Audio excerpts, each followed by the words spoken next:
Tila may bagong aabangan ng fans sa dalawang bigating aktor ng ABS-CBN na sina Piolo Pascual at Coco Martin. Sa isang Instagram post kasi ng Dreamscape Entertainment kamakailan, ibinahagi nila ang larawan ni Piolo at Coco na magkasama. The ultimate leading man and the primetime king in one frame, abangan, caption pa nila.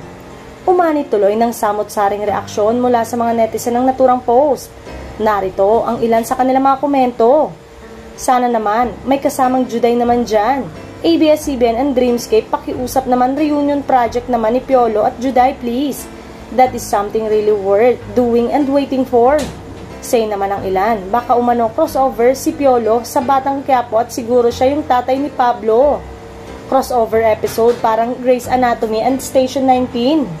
A crossover soon, crossover ng BQ at PS. Pareha silang may low-key na relationship. Si Coco kay Julia, si Piolo kay Shaina naman. Teleserye for 2025 please. Matatanda ang si Coco ang bumida sa patok na FPJ Batang Quiapo. Samantalang si Piolo naman ang ginagampanan ng karakter ni Governor Rafael Sagrado sa Pamilya Sagrado.